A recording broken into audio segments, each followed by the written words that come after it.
ஆட்டு மூளை வறுவல் எப்படி பண்ணுறதுன்னு இந்த வீடியோவில் பார்க்கலாம். ஒரு கடாயில் 2 டேபிள் ஸ்பூன் எண்ணெய் ஊற்றி சூடானதும் அதில் வெங்காயம், பச்சை மிளகா, கருவேப்பிலை 3யும் சேர்த்து நல்லா வதக்கிக்கலாம். பச்சை மிளகா வந்து ஃப்ளேவருக்காக தான், காரத்துக்காக இல்லை.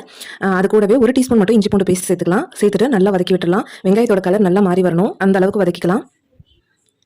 இப்போ அந்த வெங்காயம் வதங்குற ஸ்டேஜுக்குள்ள இன்னொரு கடாயில வந்துட்டு 1.5 டீஸ்பூன் மிளகுத்தூள், 1 டீஸ்பூன் ஜீரகத்தூள் ரெண்டையும் சேர்த்து நல்லா வறுத்துட்டு பொடி பண்ணி வச்சுக்கலாம். இப்போ வெங்காயம் நல்லா வதங்கிருச்சு. அதுல 1/2 டீஸ்பூன் மஞ்சள் தூள், 1 டீஸ்பூன் மிளகாய் தூள் சேர்த்துக்கிறேன். காரம் கம்மியா இருக்கிற மாதிரி சேர்த்துக்கோங்க. ஏன்னா இதுல ஃபிளேவருக்கு மிளகுத்தூள் தான் அதிகமா சேர்க்கணும். இது கலருக்காக தான் மிளகாய் தூள் சேர்க்கிறோம். சோ அது நல்லா வதங்கினதுக்கு அப்புறமா கழுவி வச்சிருக்க மூளையை பெருசு பெருசா கட் பண்ணி சேர்த்துக்கலாம். ஏன்னா மூளை ரொம்ப குட்டி குட்டியா கட் பண்ணா ஒரு மாதிரி கொலன்னு ஆயிடும், டேஸ்ட் நல்லா இருக்காது. அதனால கொஞ்சம் பெரிய பீசஸா கட் பண்ணி வச்சுட்டு இப்போ மிளகுத்தூளையும் நுணுக்கி வச்சாச்சு. மூளையை போட்டதுக்கு அப்புறம் ரொம்ப கிளறக்கூடாது, லைட்டா கிளறி விட்டுக்கலாம். அது கூடவே ஒரு 1/2 டம்ளர் மட்டும் தண்ணி சேர்த்துட்டு வேக விடலாம். ஒரு 5 இருந்து 10 நிமிஷம் வெந்தா போதும், ரொம்ப நேரம் வேகணும்னு அவசியம் இல்ல. இப்ப தண்ணி நல்லா வத்தினதுக்கு அப்புறமா நல்லா கிளறி விட்டுட்டு அரைச்சு வச்சிருக்க மிளகு ஜீரகத்தூளை சேர்த்துக்கலாம். இதுதான் நல்ல வாசத்தை கொடுக்கும். கண்டிப்பா அதை ஸ்கிப் பண்ணிடாதீங்க. லாஸ்டா கொத்தமல்லி தூவி இறக்கிடலாம். அவ்வளவுதான், சூப்பரான மிளகு வறுவல் ரெடி.